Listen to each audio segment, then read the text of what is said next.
Hey brothers and sisters in Christ and people of YouTube, check this out.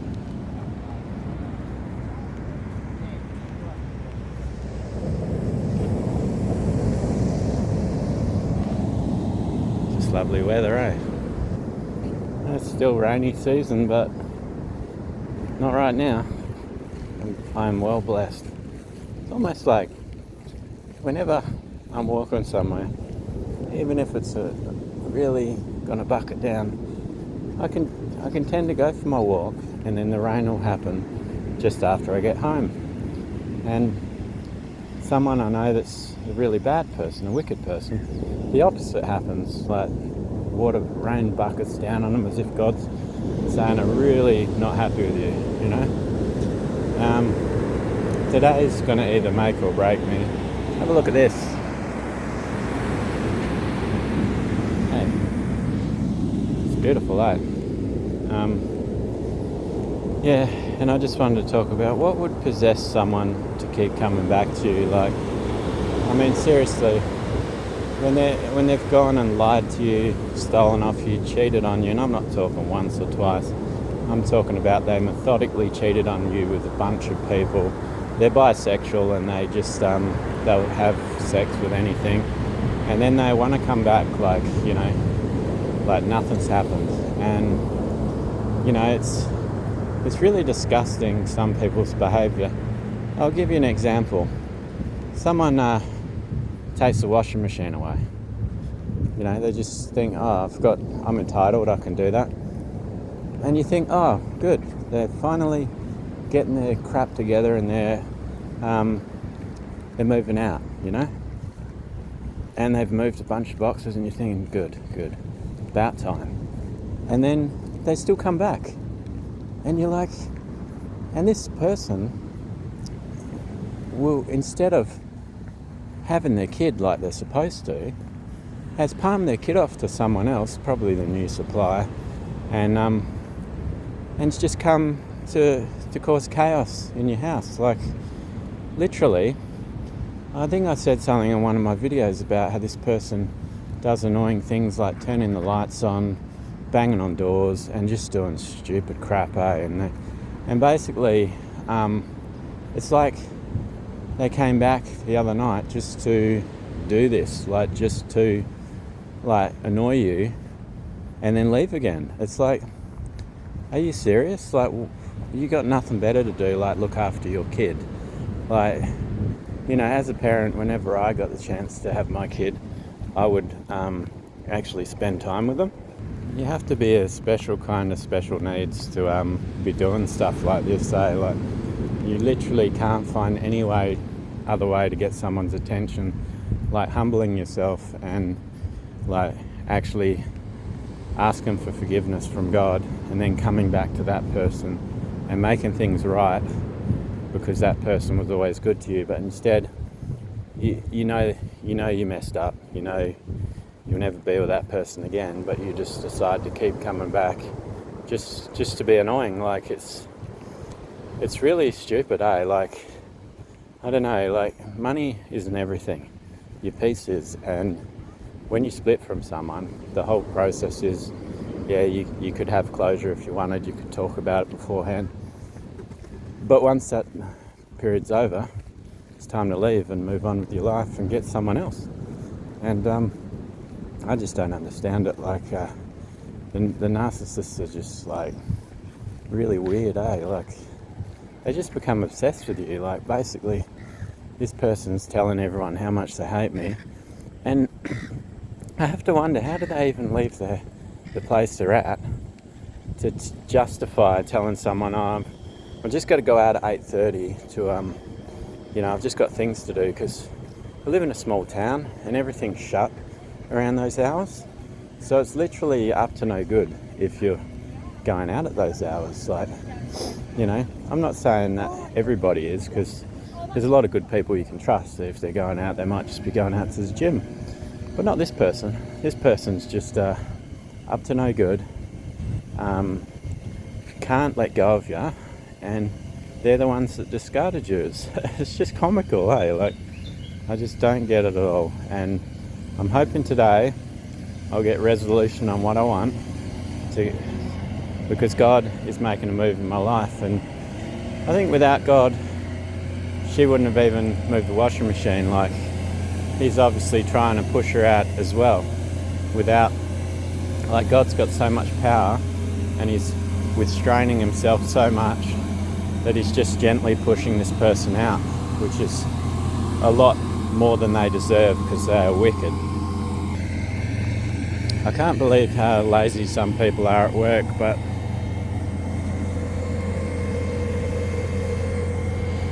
we've got a street sweeper for the footpath.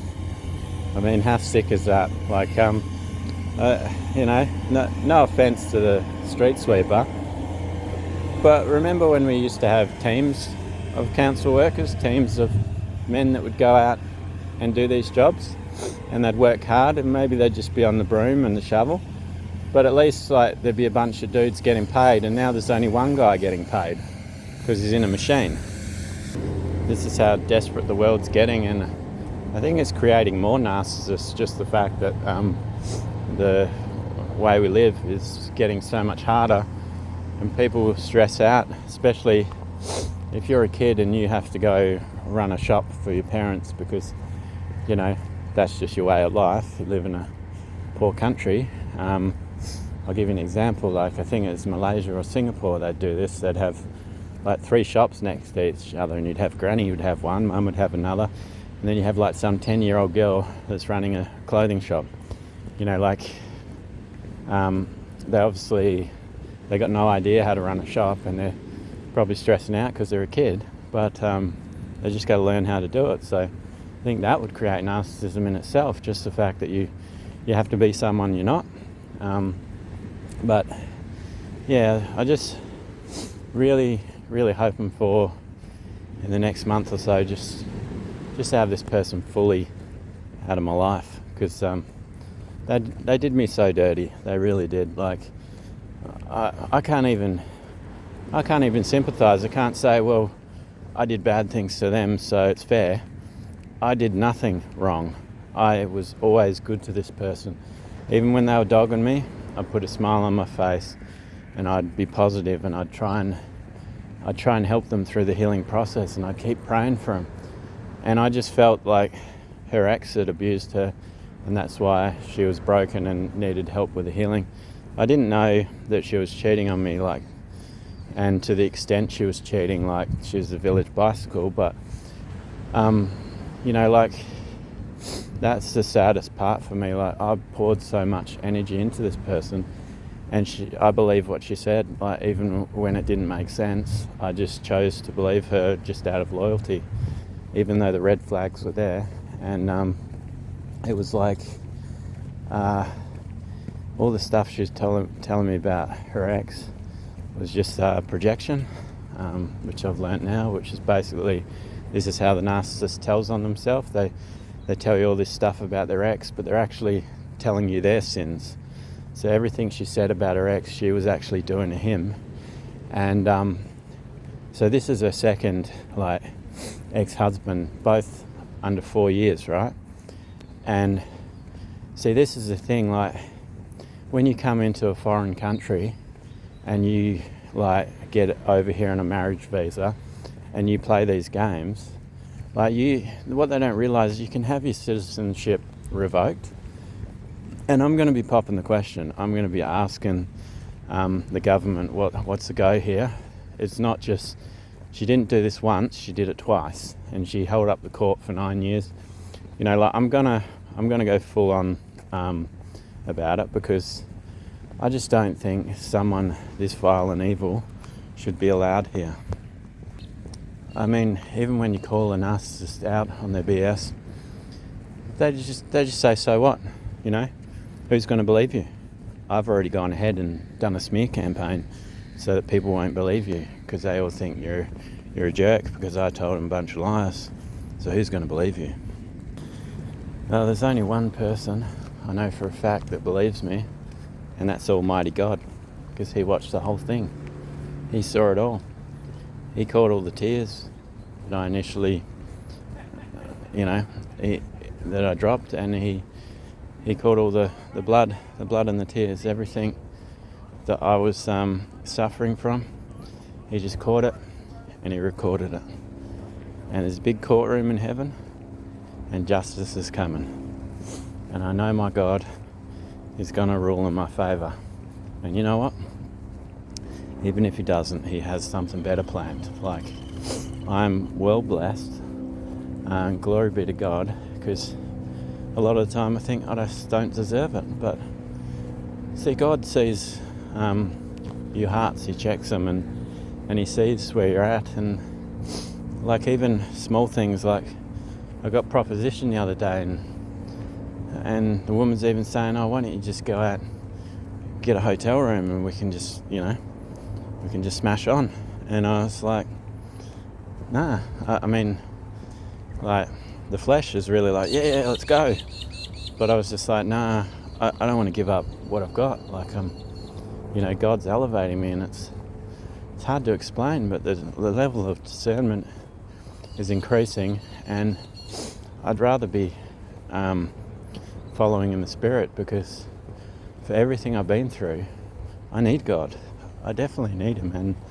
And what he's shown me is I just want to get closer. I want to lock in. I want to break down that door, that barrier between us, so that we are just best friends, because he's the only one that's always been there for me, no matter what in my life. And I've had a couple of good friends growing up, not a huge circle like most people have, but they've been quality, eh? Like, I remember I was messaging a mate's family. It wasn't even him. Like, he was too busy to take my call. And I said, look, mate, I had this accident happen at my my daughter's school, right? Oh, no, this was actually before that. I had this accident on a playground. My brother was supposed to be watching my daughter, right? I just said to him, can you just watch her for 5 minutes? Because I was working this job where I work 6 days, and they kept hassling me to come play footy with them on my day off. And I was like, bro, just give me 5 minutes and I'll just, come back. So the minute I step on the green, I would have literally been running for about 20 seconds. My brother comes running back. Oh, mate, your daughter's fallen. And this playground was like really big, and he was too busy on his phone seeing if he could pick up some girls. And it was 5 minutes literally, eh? So yeah, I remember my ex tearing strips off me, and I'd always looked after my daughter. I was an overprotective parent, but I just needed a break, like working 6 days straight and having your daughter on the weekends. I was cooked, and I guess I just wanted to impress some of the guys at work, just have a bit of fun with them, But anyway, so I didn't know what to do, and I took her to my brother-in-law's, and he helped patch her up. Like, he was a first aid responder, and like he was a responder for all the kids' little leagues and stuff. So he helped patch her up, and anyway, I was like, oh, what am I going to do? Like, I need a wheelchair. So I just asked a mate's family, because he didn't pick up, and it's like his sister's like, yeah, I'll help you out, and I didn't know them as well as my mate, but I guess I did know him pretty good, because I was one of those kids. I was just sleeping over my mates every weekend, like his house, and then if we couldn't sleep there, I'd drag him out to another mate's house, and it'd be like 3 or 4 of us all sleeping huddled in a little room. And sometimes we'd be back to back on the floor, and there'd be no mattress where we were sleeping, but we're like, it's fine, just give us a pillow and we'll be fine. And we'd wake up and we'd have to crack our backs, and but so it's just people like that in your life. That's who you need, and yeah, I've still got a heart. I still feel bad for the narcissists, just because of, even though they've done all these bad things and they've made all the wrong choices, they're fully demonized now. Like, maybe in the beginning the choices would have been easier for them to follow the light, but now they're getting smashed by so many demons. They they're not behind the wheel anymore. The demons are.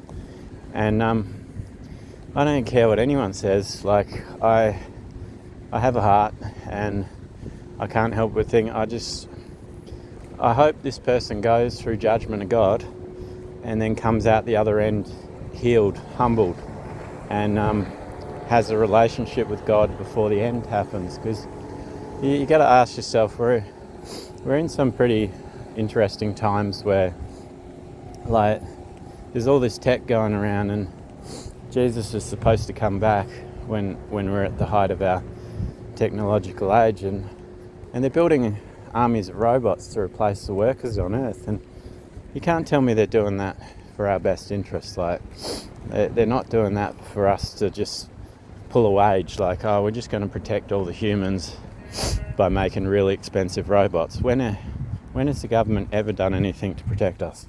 So I guess what I'm trying to say is that I feel like we're in Satan's little season, and you know, it could be the end of the world 10 years, it could be 50 years, but like, I think we've just got to cherish every moment and try and make connections with people and be good to each other. Show God that you have a good heart posture, and you know, because money isn't everything. You know, just, I know everyone's in survival mode because life's hard, but how are you supposed to survive without good friends, without good connections? Like, especially if you don't know God.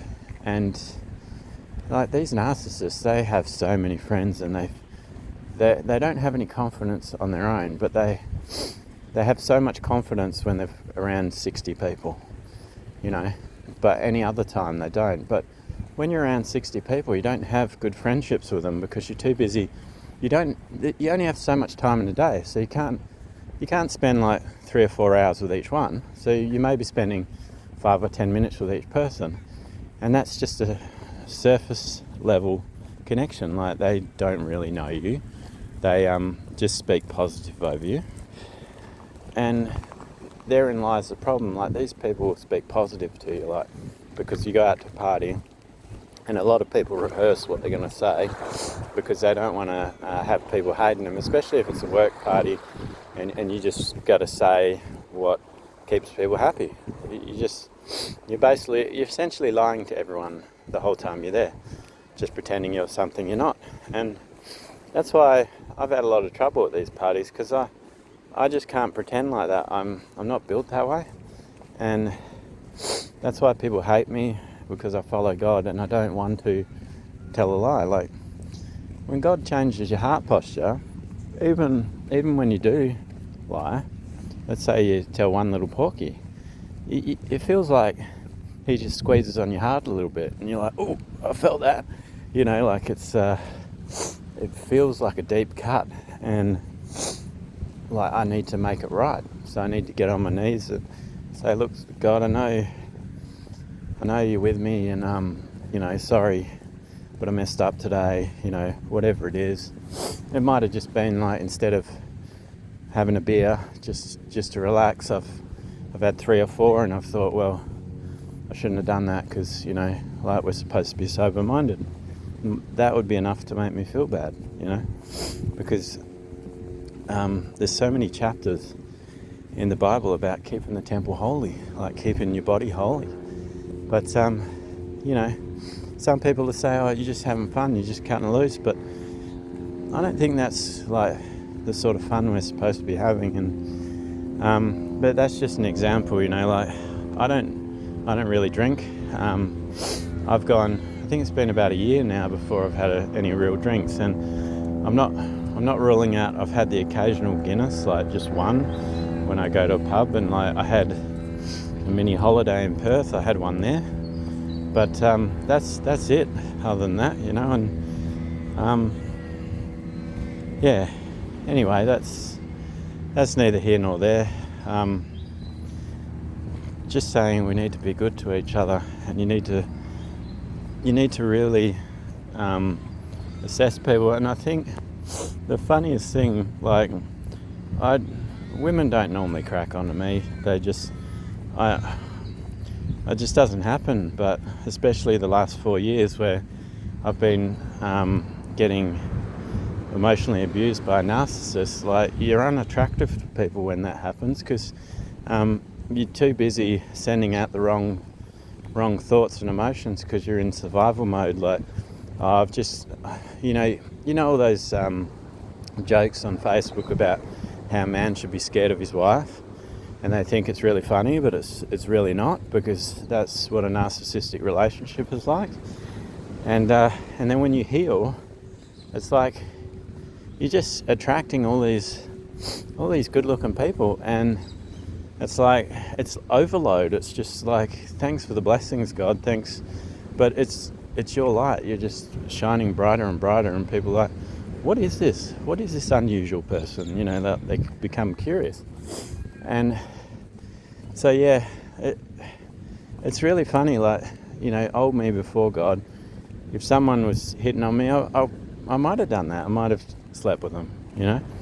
But I've got too much to lose nowadays, and it's like, it's just good. It's shown me as well that because of what I've been through, I'm not going to settle for just anyone. Like, because even though some of these people are good looking, like, I even saw one in the gym. She sat next to me on the bike, and she sat on the bike next to me for ages, which is like never happens. But I was looking at her and I'm thinking, she got perfectly kept hair while she's at the gym, and I'm thinking, oh, maybe she's a narcissist too, because that's one thing they love. They get out of bed and they got perfect hair.